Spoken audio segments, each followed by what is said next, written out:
وعن ابن عباس رضی اللہ تعالی عنہما قال سمعت رسول اللہ صلی اللہ علیہ وسلم یقول ما من مسلم يموت فيقوم على جنازته 40 رجلا لا يشركون بالله شيئا الا شفعوا فيه رواه ابو داؤد في كتاب الجنائز. حضرت امام ابی داؤد رحمہ اللہ اس حدیث کو ایسے ہی ابو داؤد شریف کتاب الجنائز کے اندر لائے. راوی حضرت عبداللہ بن عباس ہیں. حضرت عبداللہ بن عباس فرماتے ہیں کہ میں نے جناب محمد رسول اللہ صلی اللہ علیہ وسلم کو یہ بیان فرماتے سنا کہ کوئی گنہگار کوئی مسلمان مر جائے, ما من مسلم يموت, کوئی بھی مسلمان مر جائے اور گنہگار ہو, فیقوم علی جنازتہ 40 رجلا, اور اس کے جنازے میں 40 ایسے آدمی شریک ہو جائے کہ لا یشرکون باللہ شیئا, جو پکے موحد ہوں, توحید والے ہوں, جو اللہ کے ساتھ کچھ بھی شرک نہیں کرتے, تو اللہ ان کی سفارش کو قبول کر لیتا ہے.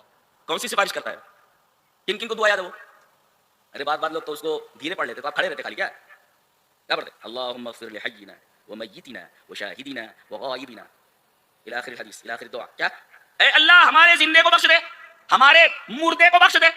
تو یہ سفارش کی جا رہی ہے نا اس کے تعلق سے. تو یہ جو سفارش کی اسی وجہ سے لفظ شفاعت استعمال کی گئی ہے. تو یہ جو سفارش کر رہا ہے دعا کرنے والا, اس کی سفارش قبول کر لی جاتی ہے. یہ کون ہے بھائی؟ یہ وہ آدمی ہیں 40 جو شرک نہیں کرتے اللہ کے ساتھ. تو ان کے شرک نہ کرنے کا فائدہ انہیں تو خود پہنچ ہی رہا ہے کہ جنت میں داخل ہونے والے ہیں اس حدیث کے تحت کہ من لقی اللہ لا یشرک بہ شیئا دخل الجنہ. یہاں دیکھیے اس توحید کا فائدہ ایک گنہگار مردے کو پہنچ رہا ہے کہ 40 ایسے آدمی اس کی نماز جنازہ میں شریک ہو جائے, نماز جنازہ پڑھنے, جو شرک نہ کرتے ہوں, تو ان کی اس توحید کا فائدہ اس گنہگار میت کو پہنچ جائے کہ اللہ ان کی سفارش قبول کر لیتا ہے. یہ ہے توحید کا پاور. تو گویا کہ وہ لازمی نہیں متعدی ہے, دوسروں کو بھی فائدہ پہنچاتی ہے توحید.